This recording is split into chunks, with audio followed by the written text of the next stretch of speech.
तो आज हम क्या देखेंगे, आज हम जिस तरह हमने कुछ प्रॉब्लम्स घर पे करी, इस तरह हम और कुछ प्रॉब्लम सॉल्व करना देखेंगे लुआ के अंदर, क्योंकि प्रॉब्लम सॉल्व करने से काफ़ी सारे कॉन्सेप्ट क्लियर होते हैं और प्रॉब्लम सॉल्व करना बहुत ज़रूरी है किसी भी लैंग्वेज के अंदर।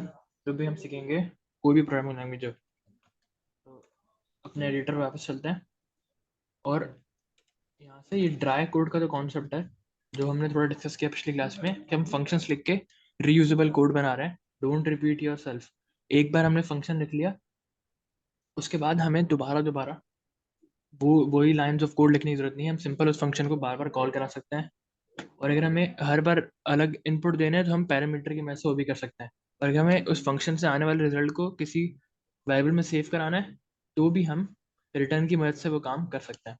तो आज हम उसी से आगे जाएंगे और एक नई चीज़ सीखेंगे, और वो है टेबल्स।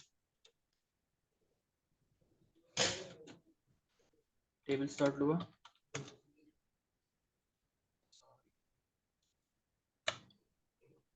डिलीट करके दोबारा बना लेता है।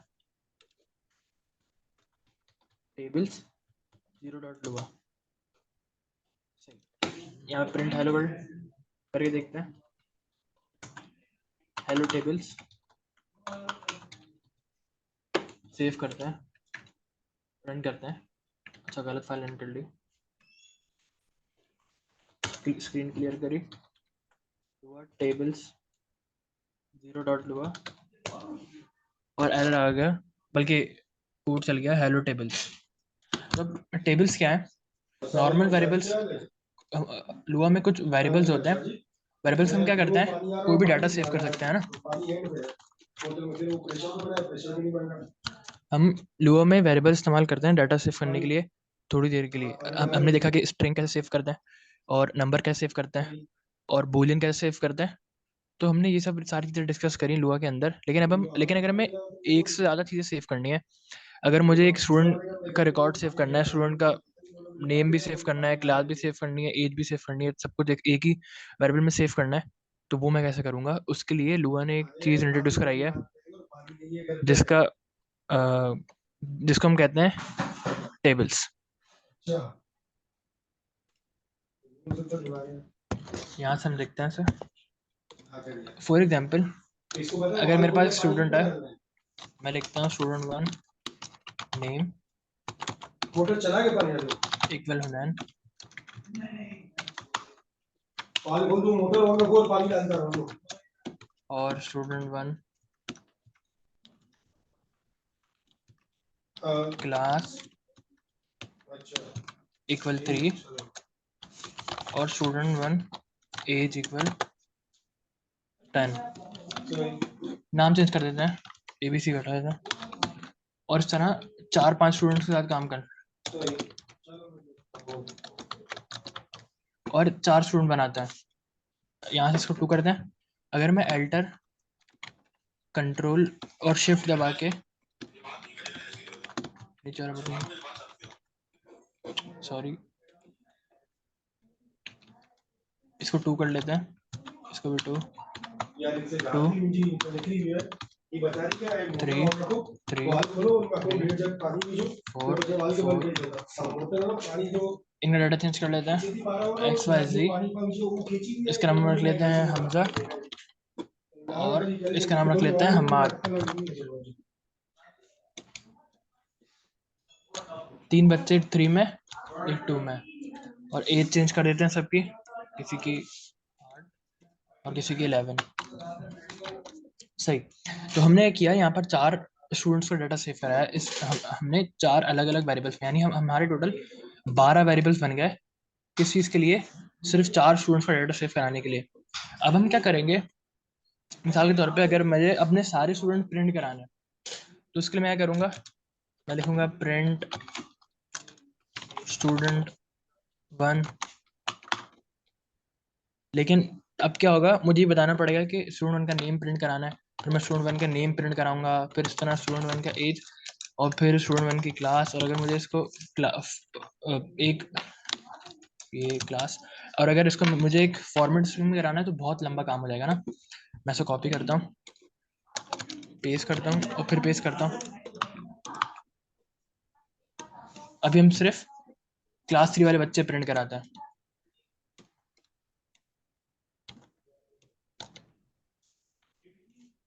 और यहाँ लिखते हैं स्टूडेंट 3, सेव करते हैं और यहाँ पर रन कर देते हैं। तो यहाँ पर ABC 10 3 XYZ 11 3 हमजा 9 3 अभी एक टेबल टाइप डाटा बन गया। मैं यहाँ पर इसको इस तरह प्रिंट कर लेता हूँ, स्टूडेंट नेम, बल्कि नेम,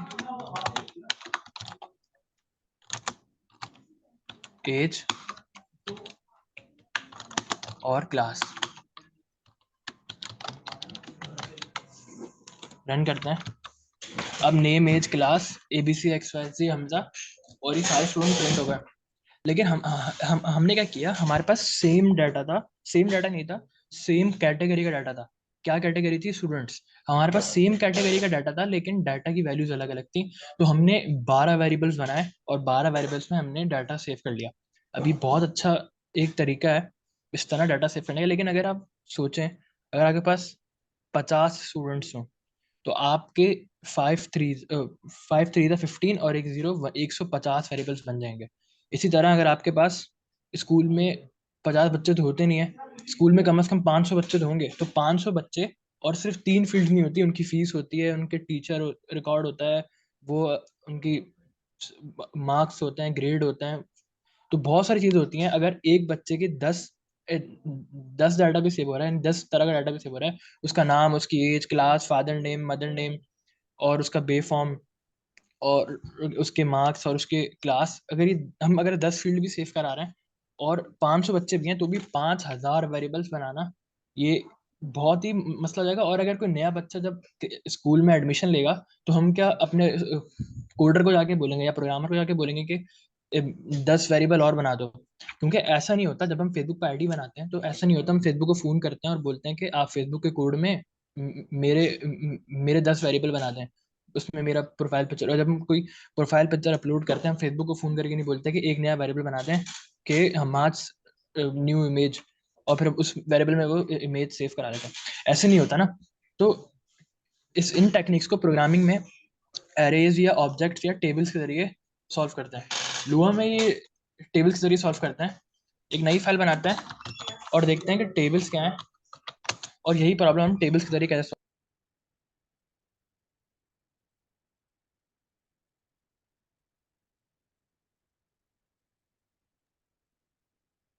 वॉइस म्यूट हो गई। यहाँ। हाँ, यहाँ पर मैंने क्या किया, बजाय इसके कि मैं स्टूडेंट्स के अंदर स्टूडेंट का नाम सेव करा देता, मैंने यहाँ पर दो कर्ली ब्रैकेट्स लगा दिए, ओपनिंग कर्ली ब्रैकेट और क्लोजिंग कर्ली ब्रैकेट।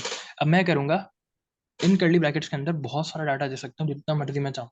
मैं यहाँ पर लिख देता हूँ ABC भी आ गया, यहाँ पर XYZ भी आ गया, यहाँ पर हमजा भी आ गया, स्ट्रिंग है, और यहाँ पर हमाद भी आ गया। तो ये चारों स्टूडेंट एक ही वेरिएबल में आ गए। अब मैं इसको कर देता हूँ स्टूडेंट्स नेम। अब क्या होगा, कल को अगर मुझे इसमें कोई नया डाटा ऐड कराना है तो बहुत ही आसान हो जाएगा। किस तरह होगा मैं आपको दिखाता हूँ। पहले इसको प्रिंट करेंगे कैसे। अगर मैं इसको प्रिंट करता हूँ और सिंपल वेरिएबल का नाम लिख देता हूँ, अब ये वेरिएबल स्पेशल वेरिएबल है, इसको हम बोलेंगे टेबल्स, क्योंकि अब इसमें हम एक से ज़्यादा डाटा सेव करा रहे हैं। अब टेबल्स दो तरह के हैं, एक एरे होता है, एक ऑब्जेक्ट होता है। अभी के लिए जो हम देख रहे हैं वो एरे है। सेव करते हैं और मैं सीधा अपने वेरिएबल का नाम देता हूँ, इस तरह मैं हमेशा से करता हूँ प्रिंट करने के लिए। स्क्रीन क्लियर करते हैं और इसको रन करके देखते हैं। टेबल वन डॉट लो है, जैसे मैं इसको रन करूँगा यहाँ पर क्या प्रिंट हुआ, टेबल, और आगे कोई एक अजीब सा नंबर प्रिंट हो गया। अब इस नंबर का क्या मतलब है, हाँ, हो ये रहा है कि जब हम ये टेबल डिफाइन कर रहे हैं उस वक्त कंप्यूटर, जो हमने पहली क्लास में बहुत लंबा डिस्कस किया था कि सारा डाटा जाके रैम में सेव हो रहा है, और रैम में कोई ना कोई एड्रेस होगा। अगर हम इमेजेस में आए, ये रैम थी और यहाँ पर कहीं ना कहीं ये डाटा सेव हो रहा था। अब हमें नहीं पता उस एड्रेस का नाम क्या था। तो ये जो प्रिंट हुआ है ये दरअसल उस एड्रेस का नाम है जहाँ पर ये जाके टेबल सेव हुआ है। ये टेबल इस एड्रेस में रैम में जाके सेव हुआ है। लेकिन अभी तो हमें टेबल का डाटा प्रिंट कराना ना, वो मैं कैसे कराऊंगा। उसका एक तरीका है कि पहला तो ये कि मैं सिंपल वेरिएबल का नाम लिखूं। उससे क्या प्रिंट हो गया, मेरे पास पूरा का पूरा टेबल प्रिंट हो गया। लेकिन अगर मैं इसके आगे जिसको हम जावास्क्रिप्ट में करते थे। क्या हो गया, मैं इसके आगे ब्रैकेट्स लगाऊं और कोई नंबर लिखूं, 0 लिखता हूँ, सेव करता हूँ, रन करता हूँ, मेरे पास प्रिंट हुआ नील। मैं लिखता हूँ 1, रन करता है और यहाँ प्रिंट हुआ ABC। मैं लिखता हूँ 4, सेव करता हूँ, रन करता हूँ हमारा। तो यहाँ पर हुआ क्या कि मैंने जब यहाँ पर स्क्वायर ब्रैकेट्स लगाए, इसको हम कहते हैं ब्रैकेट नोटेशन। जब भी हमें डाटा उठाना होगा इस टेबल में से, तो हम क्या करेंगे, ब्रैकेट्स लगाएंगे और एड्रेस देंगे उस वैल्यू का। अब इस वैल्यू का एड्रेस क्या है, 1। हमने देखा था दूसरी लैंग्वेजेस जो हमने देखी थी कुछ महीने पहले, जो हमने वेब डेवलपमेंट किया था जावास्क्रिप्ट में, ये जो एड्रेस थे 0 से शुरू हो रहे थे, लेकिन लुआ में ये एड्रेस 1 से स्टार्ट होता है। ABC 1 है, XYZ 2 पे, 3 पे। अगर मुझे हमजा प्रिंट कराना है तो मैं क्या लिखूंगा, सिंपल यहाँ पर लिखूंगा 3, सेव करूंगा, यहाँ क्या एंटर करूंगा तो यहाँ हमजा प्रिंट हो जाएगा। अगर मुझे XYZ प्रिंट कराना है तो मैं यहाँ लिखूंगा 2 या फिर 1+1। यह करेगा, हमें देखा था कि वेरिएबल्स में हर चीज़ पहले सॉल्व होती है और फिर उसका आंसर कंप्यूट होता है। कभी भी पूरी की पूरी क्वेश्चन सेव नहीं होती किसी भी वेरिएबल में। तो इसी तरह यहाँ पर वेरिएबल में वैल्यू सेव तो नहीं हो रही, लेकिन ये पूरा कंप्यूट होगा। पहले 1+1 सॉल्व होगा, 2 आंसर आएगा और फिर ये 2 की लोकेशन पर इसको ढूंढेगा। इसको रन करते हैं तो XYZ प्रिंट हुआ जो कि 2 पर है और 2 = 1+1 है। अगर यहाँ में 3 - 2 पोजीशन पे नंबर ढूंढो तो ABC मिलेगा, क्योंकि 3 - 2 1 है और 1 पे ABC है। अगर यहाँ में 4/2 में ढूंढो, रन करूँ तो XYZ मिला, क्योंकि 4/2 2 और 2 पे XYZ है। अच्छा, अब ये तरीका क्यों डिवाइड मल्टीप्लाई क्यों करना पड़ेगा, आगे हम जब जाएंगे हम देखेंगे कुछ प्रॉब्लम ऐसी आएंगी जो कि जिसके लिए हमें ये स्टेप्स करने पड़ेंगे। सॉरी, अब हम क्या करते हैं, हमने चीज़ सीखी थी लूप्स।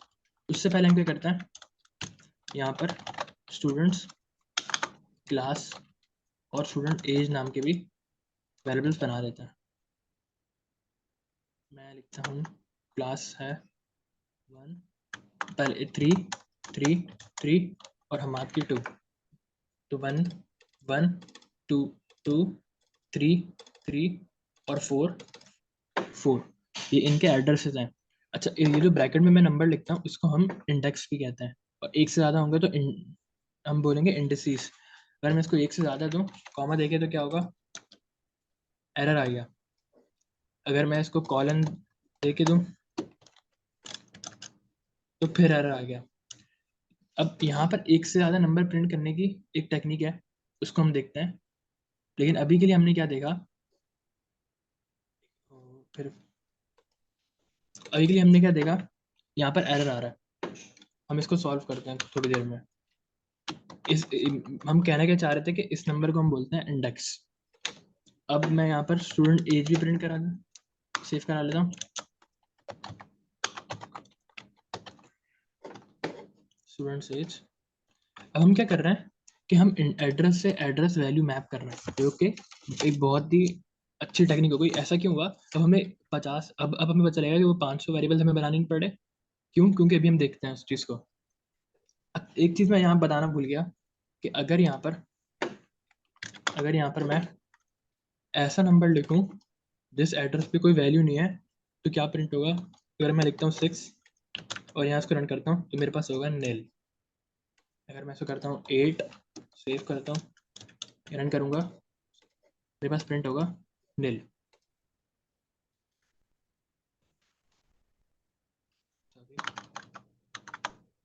तो नील का मतलब हमने देखा था, नील का मतलब होता है नल, एम्प्टी। यहाँ पर कुछ भी नहीं है। नील का मतलब लुआ में होता है एम्प्टी, खाली है। ये जो एड्रेस है ये खाली है, इसमें कोई डाटा नहीं है। तो हम एज भी बना लेते हैं,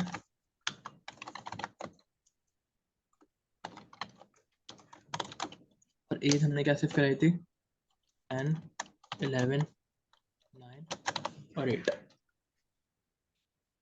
अब एक तरीका क्या है प्रिंट कराने का, क्या लिखूँ, स्टूडेंट नेम 0 और स्टूडेंट नेम 1। लेकिन फिर इस टेक्निक में और इस टेक्निक में इतना ज़्यादा कोई खास फर्क नहीं हुआ ना, हमने सिर्फ क्या ये वेरिएबल्स तो बच गए हमारे, लेकिन हम चाहते हैं हमारे लिखने की स्पीड भी बचे, तो इसके लिए हम अपनी एक टेक्निक का इस्तेमाल कर सकते हैं। अगर आपने वो कैलकुलेटर वाली प्रॉब्लम सॉल्व करी होगी जो मैंने पहले दी थी, तो आपको लूप्स काफ़ी अच्छे से समझ आ गए होंगे। हम लूप्स हम क्या कर रहे थे, ये था हमारा लूप, हमने यहाँ पर वाइल लूप सीखा, फिर हमने यहाँ पर फोर लूप सीखा, फोर ईच लूप सीखे। लूप क्या कर रहे थे कि कम लाइन्स में हम ज़्यादा से ज़्यादा कोड अचीव कर पा रहे थे। हम क्या कर रहे थे, कंप्यूटर को इंस्ट्रक्शन दे रहे थे, एक हम फॉर्मूला खुद से बना के दे रहे थे और वैल्यूज दे रहे थे जो हम उसको बोल रहे थे कि इस फॉर्मूले में डाल डाल के आंसर निकालते रहो। जैसे अगर ये वाली फाइल में जाऊँ लूप जीरो में, तो मैं उसको फॉर्मूला दे रहा था कि जैसे हम फॉर्मूला होता है कि S multiply by we T. अब उसमें क्या होता है जो हम फिजिक्स क्लास में पढ़ते हैं, एस, बल्कि मैं आपको वही समझाता हूँ। हम एक हमारा फॉर्मूला होता है S equals we divide by T. अब इसमें हम एग्जाम में या बुक में हमें वैल्यूज़ मिली हुई होती हैं और उन वैल्यूज़ को डाल डाल के हम अलग अलग आंसर निकालते हैं। अगर हमारी वी की वैल्यू होगी 10 और टाइम की वैल्यू होगी 5, तो हमारा आंसर आएगा 2। अगर हमारे वी की वैल्यू चेंज हो गई 4, सॉरी इसमें मल्टीप्लाई होता है बीच में, s equal v multiply by t होता है। तो यहाँ पर हमारी वेलोसिटी की वैल्यू है 4, टाइम की वैल्यू है 4, तो आंसर आएगा 16। अगर टाइम की वैल्यू 5, तो आंसर आएगा 20। तो इस ये क्या हो रहा है, हम इसको वैल्यूज दे रहे हैं अलग अलग, टीचर जो भी होते हैं हमें अलग अलग वैल्यूज देते हैं और हम उन वैल्यूज पे डाल डाल के फॉर्मूला निकालते हैं। टीचर हमें ये नहीं कहता कि अभी 4 मल्टीप्लाई बाय 5 करो, फिर थोड़ी बार 5 4 तक करो। हम टीचर हमें बोलता है ये एक फॉर्मूला है, इस फॉर्मूले में वैल्यूज डाल डाल के आंसर निकालते रहो, और हमें वो लिस्ट ऑफ वैल्यूज दे देगा। इसी तरह लूप को हम क्या करते थे, एक फॉर्मूला देते थे और हम उस फॉर्मूले की वैल्यूज दे देते और हम उनको चेंज करके लूप जो है वो आंसर निकाल लिया करता था, और हम उसको बता देते थे कि इसकी वैल्यूज को किस तरह चेंज करना है। तो हम सबसे आसान तरीका क्या है, हम यहाँ पर इस्तेमाल करें फॉर लूप।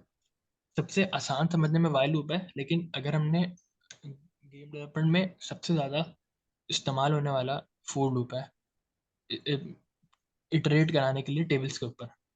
वाइल लूप के अपने गेम लूप वगैरह में वाइल लूप का बहुत बड़ा यूज़ है, लेकिन जब भी हम टेबल के साथ काम करते हैं तो हम ज़्यादातर कोशिश करते हैं कि हम फॉर लूप के साथ काम करें। तो हम अभी फॉर लूप में इसको प्रिंट कराने का एक तरीका ढूंढते हैं, प्रिंटिंग यूजिंग फॉर लूप्स। इसको हटाते हैं। फॉर लूप में हमने देखा था, पहले हम डिफाइन करते हैं अपनी स्टार्टिंग वैल्यू और एंडिंग वैल्यू से, इनिशियल वेलोसिटी और फाइनल वेलोसिटी। हम पहले बताएंगे कि पहली वैल्यू कौन सी कंप्यूटर एंटर करेगा और दूसरी वैल्यू कौन सी कंप्यूटर एंटर करेगा। मैं बोलता हूँ पहली वैल्यू जो एंटर होगी वो होगी 1, क्योंकि हमारा जो टेबल है 1 से स्टार्ट हो रहा है और ख़त्म कहाँ हो रहा है 4, तो लास्ट वैल्यू क्या होगी 4। लेकिन इसको हम किसी वेरिएबल की इक्वल करेंगे, क्योंकि कंप्यूटर को थोड़ी देर के लिए 1 या 2 या 3 या 4 गिनते भी तो रहना है, तो किसी वेरिएबल में सेव करके गिनेगा ना। तो मैं इस वेरिएबल को बोल देता हूँ आई। उसके बाद पहला मैंने क्या बोला, आई इक्वल 1,4। जब मैंने कंप्यूटर को ये बात बोली तो कंप्यूटर क्या करेगा, 1 स्टार्टिंग वैल्यू, 4 जो है लूप की स्टॉपिंग वैल्यू या एंडिंग वैल्यू या लास्ट वैल्यू होगी, जहाँ पर वो लूप खत्म हो जाएगा। अब मैं स्टार्ट करता हूँ आगे, और यहाँ पर मैं कॉमा डाल के तीसरी वैल्यू बताऊंगा कि हर लूप के खत्म होने पे वैल्यू के साथ क्या करना है। वैल्यू को मल्टीप्लाई बाय 9 करना है, डिवाइड बाय 4 करना है, यानी जो आई है उसको नई वैल्यू क्या होगी, तो मैं बोल देता हूँ 1। आई की जो नई वैल्यू होगी वो आई प्लस 1 होगी। इसके बाद हम क्या लिखते थे, डू, और उसके बाद एंड। यहाँ पे हमारा लूप खत्म हो जाएगा। अब हम क्या देंगे, एक फॉर्मूला देंगे जिसमें वो वैल्यूज डाल डाल कर इन चीज़ों को प्रिंट कराएगा। प्रिंट, मैं इसको बोलता हूँ स्टूडेंट्स नेम और स्क्वायर ब्रैकेट, और अब मुझे 0 या 1 या 2 या 3 या 4 कोई एड्रेस देने की जरूरत नहीं है। अब मैं इसमें बोल दूंगा जो भी आई की वैल्यू है वो सिंपल इसमें पुट कर दो। क्या होगा, आई की वैल्यू अगर 1 है तो यहाँ 1 पुट होगा। कंप्यूटर क्या करेगा, यहाँ पर 1 प्रिंट कर देगा और आई की वैल्यू क्या हो जाएगी 2, और यहाँ 2 पुट होगा। स्टूडेंट नेम 2 पे जो भी वैल्यू होगी वो यहाँ प्रिंट हो जाएगी, और आई की वैल्यू क्या हो जाएगी 3। फिर आई की वैल्यू यहाँ 3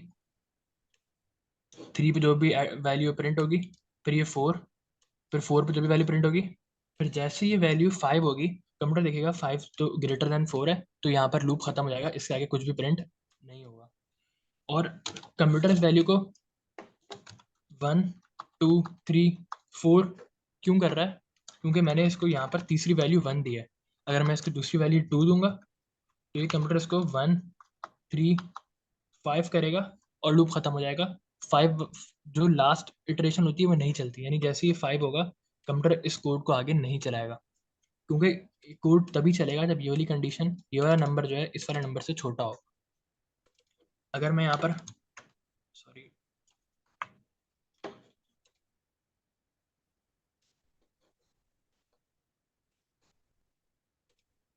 अगर मैं यहाँ पर 3 लिख दूँ तो कंप्यूटर करेगा 1 4 7 खत्म लूप, क्योंकि 7 4 से बड़ा।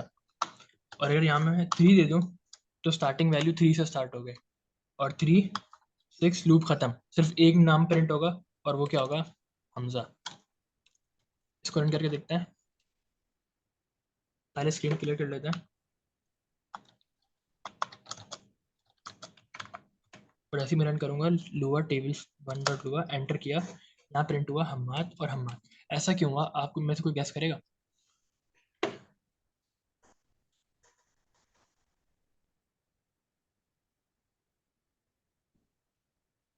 प्रिंट में पहले से 4 लिखा हुआ है, प्रिंट स्टूडेंट नेम में। हाँ, हुआ क्या,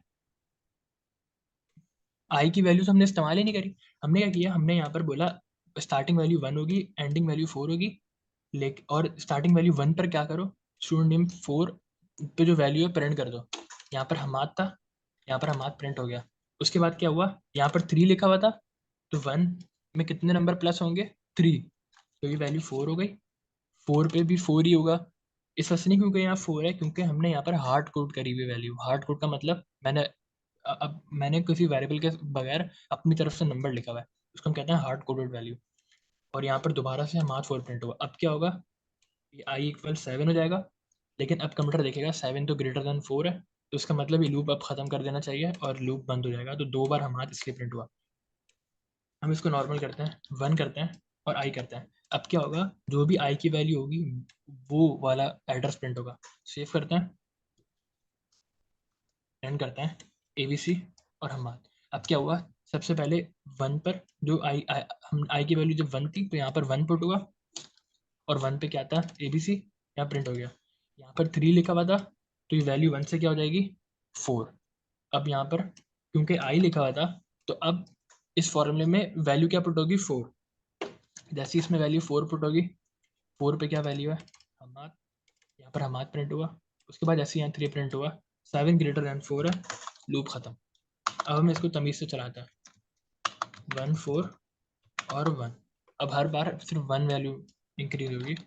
सेव करते हैं, रन करते हैं, और हमारा काम बहुत आसान हो गया। ABC XYZ हमजा हम्माद सिर्फ एक लाइन से, जो काम हमें यहाँ पर 4-5 लाइनों में करना पड़ा था वो एक ही लाइन में हो गया। और हमें यहाँ पर 4 लाइनों में करना पड़ रहा था क्योंकि यहाँ पर हम सिर्फ 4 फील्ड सेव कराते, सिर्फ 4 तरह का डाटा सेव करा रहे थे, उसकी क्लास, उसकी एज, उसका नेम। अगर हम यहाँ पर सेव करा रहे होते उसका एड्रेस, उसका फादर नेम, उसका बे फॉर्म नंबर, उसका रिजल्ट, उसका टीचर नेम, उस वो कौन कौन से में पास है, कौन से में फेल है, अगर हम उसकी 20 या 25 एंट्रीज सेव करा रहे होते तो हम यहाँ पर 20-25 या फिर अगर हम प्रिंट स्टेटमेंट लिखनी पड़ सकती। और ज़रूरी नहीं हम किसी स्कूल के लिए सॉफ्टवेयर बनाएं, अगर हम किसी बैंक के लिए सॉफ्टवेयर बना रहे हैं जहाँ पर एक एक बंदे का घर का एड्रेस और गाड़ी के कागजात और पता नहीं क्या क्या चीज़ें वो कंप्यूटर में सेव करते हैं, उसके लिए अगर हम काम कर रहे हैं तो हमें 50-50 प्रिंट स्टेटमेंट भी लिखनी पड़ सकती हैं। और ऐसा लिखना सिर्फ इस वजह से नहीं क्योंकि हम, ऐसा सिर्फ इस वजह से नहीं होता क्योंकि प्रोग्रामर सोचते हैं और उनको कम लाइनें लिखने में मज़ा आता है और जल्दी छुट्टी आती है। ऐसा इसलिए क्योंकि जितने ज़्यादा लाइन्स ऑफ कोड आप लिखते हैं उतने ज़्यादा चांसेस बढ़ जाते हैं आपके कोड में एरर आने के। तो बेहतर ये है कि आप कम से कम लाइन्स लिखें। और फिर से वही कॉन्सेप्ट है, ड्राई कोड। आप कोशिश करें ज़्यादा से ज़्यादा ड्राई कोड लिखें, डोंट रिपीट योर सेल्फ। आपको अपने आप को रिपीट ना करना पड़े। अगर मुझे क्लास प्रिंट करानी है कोई मसला नहीं है, एज प्रिंट कराना है कोई मसला नहीं है, मैं लिख दूंगा एज, यहाँ लिख दूंगा क्लास, सेव करा, रन करा। अब यहाँ पर हम ABC और ABC का सारा डाटा प्रिंट हो गया। अब यहाँ पर ये डाटा जो है काफ़ी मैसी है। मैं चाहता हूँ एक स्टूडेंट का डाटा एक ही लाइन में प्रिंट हो, वो मैं कैसे करूँगा? आप में से कोई गैस करेगा?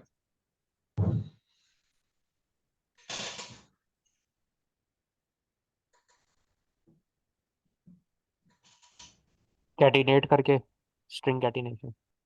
स्ट्रिंग का हम ये कर सकते हैं, कॉन्कैटिनेट कर सकते हैं स्ट्रिंग को, फॉर्मेट कर सकते हैं स्ट्रिंग को, या फिर हम यहाँ पर अपना पुराना दोस्त इस्तेमाल कर सकते हैं जो कि है io.write, या फिर हम चीज़ों को सिंपल भी रख सकते हैं, लेकिन हम io.write इस्तेमाल करते हैं।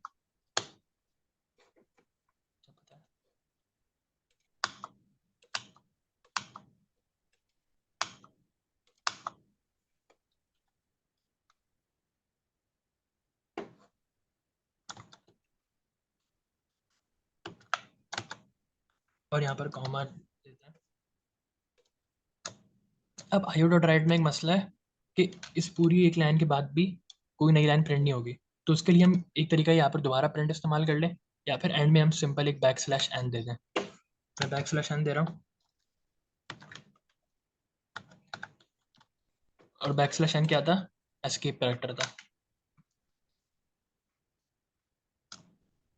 और ये हमने देखा था स्ट्रिंग वाले क्लासेस में। अब यहाँ पर ABC310, इसका बहुत ही आसान हल है। हम क्या करेंगे, थोड़ा सा स्पेस ले देते हैं इन सब में।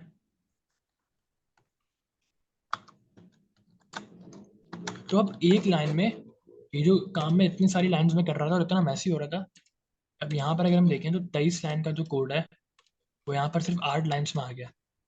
और अगर ये कोड बड़ा होता है, अगर मैं इनके और चीज़ें सेव कराने लगता हूँ, तो यहाँ पर अगर मैं सिर्फ बे फॉर्म सेव कराना पड़ा तो यहाँ पर 5 लाइन ऑफ कोड बढ़ जाएंगी। क्यों? क्योंकि यहाँ पर स्टूडेंट 1 का बे फॉर्म नंबर, स्टूडेंट 2 का बे फॉर्म, स्टूडेंट 3 का बे फॉर्म, स्टूडेंट 4 का बे फॉर्म, उसके बाद एक प्रिंट स्टेटमेंट भी, तो 5 लाइन बढ़ेंगी। ये कोड जो है 23 से 28 हो जाएगा, जबकि यहाँ पर सिर्फ एक लाइन बढ़ेगी। मैं सिर्फ यहाँ पर लिखूंगा स्टूडेंट बे फॉर्म नंबर, उसमें सारे बे फॉर्म नंबर सेव करा दूंगा, और यहाँ पर एक और कॉन्कैटिनेशन करा दूंगा बे फॉर्म नंबर की, सिंपल। तो सिर्फ एक लाइन बढ़ेगी, यहाँ पर 5 लाइन्स बढ़ेंगी, यहाँ पर एक लाइन।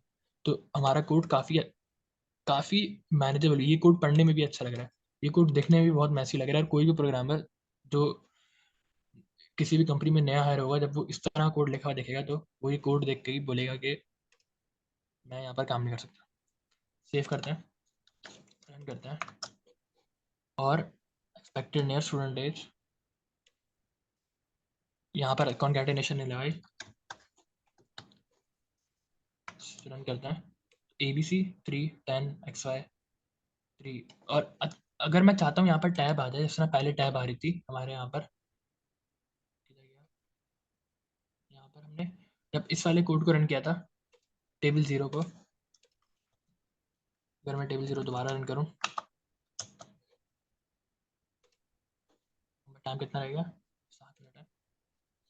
तो जिस तरह ये कन्वर्टेशन आती है, अगर मैं यहाँ पर कॉन्कैटिनेशन प्रिंट करना चाहूँ तो यहाँ पर भी एक और स्केप करेक्टर है, \n, जिस तरह था उस तरह \t है।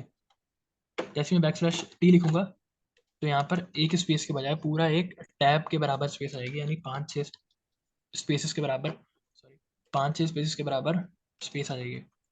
अगर मैं रन करूँ table1.lua तो यहाँ पर टैब आ गया। इस तरह मैं टैब यहाँ भी इस्तेमाल कर लेता हूँ,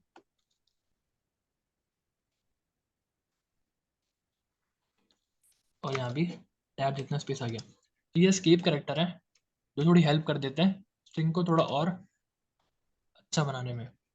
और अब मैं चाहता हूँ कि जिस तरह यहाँ पर नेम एज क्लास लिखा रहा है, मैं यहाँ पर भी नेम एज क्लास लिखा है, अब मैं उसको लूप के अंदर ऐड करूँ और या लूप के बाहर, और क्यों? अगर मैं उसको लूप के अंदर ऐड करूँगा तो क्या फ़र्क पड़ेगा मेरे कोड, मेरे रिजल्ट पे? और मैं लूप के बाहर ऐड करूँगा तो क्या फ़र्क पड़ेगा?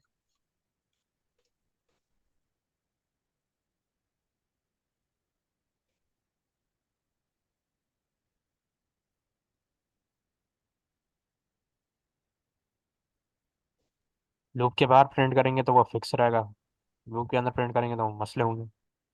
नहीं, लूप के अंदर अगर मैं उसको किसी वेरिएबल की, मैं अगर यहाँ लिख दूँ आयु डॉट राइट और लिख दूँ स्टूडेंट नेम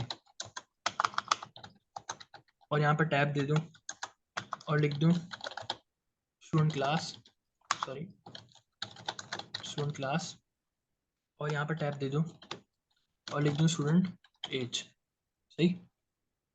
तो यहाँ पर क्या होगा, जब मैंने यहाँ कोई वेरिएबल इस्तेमाल नहीं किए तो यहाँ पर कोई वेरिएबल की वैल्यू एंटर ही नहीं होगी। जैसे मैंने अब यहाँ पर 4 लिख दिया तो कोई वेरिएबल की वैल्यू इस्तेमाल ही नहीं हुई थी ना। तो इसमें क्या एरर होंगे, इसमें एक एरर होगा, पता है क्या, ये लूप 4 बार चलेगा और ये 4 बार प्रिंट होगा, ये प्रिंट होगा, फिर स्टूडेंट प्रिंट होगा, फिर ये प्रिंट होगा, फिर ये प्रिंट होगा, फिर, तो ये 4 बार प्रिंट होगा। जितनी बार लूप चलेगा उतनी बार लूप का देखिएगा। पहला स्टेटमेंट ये है, लूप तो कंप्यूटर तो मैंने आपको पहले बताया था कि जो हम बोलेंगे वैसा का वैसा कर देगा। अगर कंप्यूटर वैसा रिजल्ट नहीं दे रहा जैसा आप चाह रहे थे तो उसका मतलब आपने वैसा कोड ही नहीं लिखा जैसा आप चाह रहे थे, तो गलती हमारी होगी एंड में। अगर हम देखेंगे टेबल फ्रंट हुआ तो उसने क्या किया, 4 बार स्टूडेंट नेम प्रिंट किया और 4 बार वो प्रिंट किया। अगर मैं एंड में बैक स्लैश एन लगा दूँ तो हम देख पाएंगे इसको और साफ तरीके से। 4 बार, ये हर बार क्या करेगा, इसको प्रिंट करेगा। लेकिन लूप से बाहर क्या होगा, अब ये लूप नहीं है, सॉरी, अभी लूप नहीं है तो अब ये स्टेटमेंट एक ही बार प्रिंट होगी। सेव करते हैं, रन करते हैं, और यहाँ पर स्टूडेंट नेम 3, अच्छा मैं यहाँ पर ये इसके नीचे आ रहा है तो मैं इसको एक और टैब दे देता हूँ, कोई मसले वाली बात नहीं है। और इसको भी एक और टैब दे देता है, सेव कर लेते हैं, रन कर लेते हैं। अब ये इसके नीचे आ रहा है और ये इसके नीचे आ रहा है। अब हमारा थोड़ा रीडेबल कोड हो गया।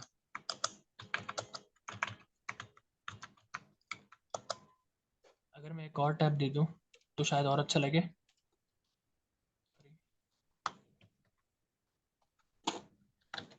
रन करते हैं, और अब थोड़ा वो बाहर हो गया, उसको थोड़ा कम कर देते हैं, सेव करते हैं, रन करते हैं।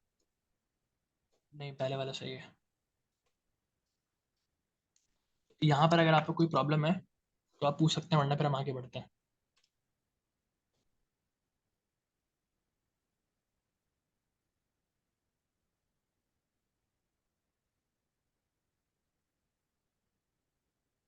सही।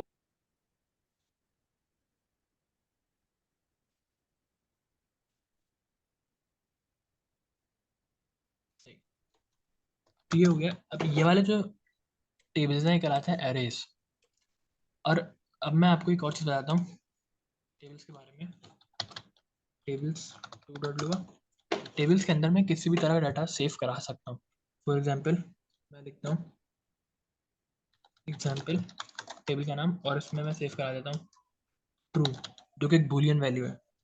मैं इसमें सेव करा देता हूँ एक नंबर, मैं इसमें सेव करा सकता हूँ एक स्ट्रिंग। मैं इस टेबल में एक और टेबल सेव करा सकता हूँ, इसमें लिख देता है हमार, और इसके अंदर एक और टेबल सेव करा देता है, इसमें लिख देता है हमजा और 19।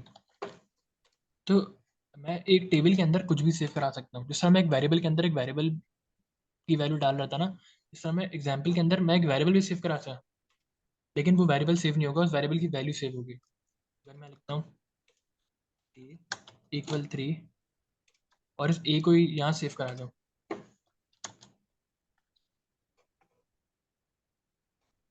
अब जब मैं इसको प्रिंट करूँगा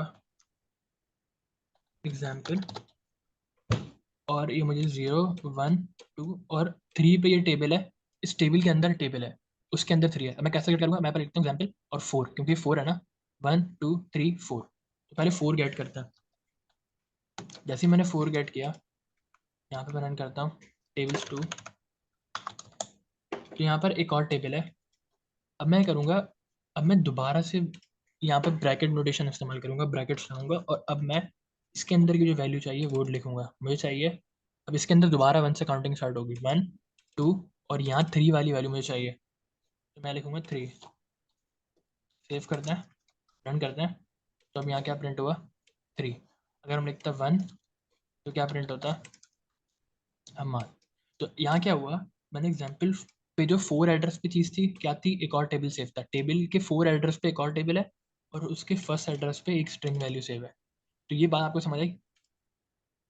मैं कुछ भी सेव करा सकता हूँ एक टेबल के अंदर।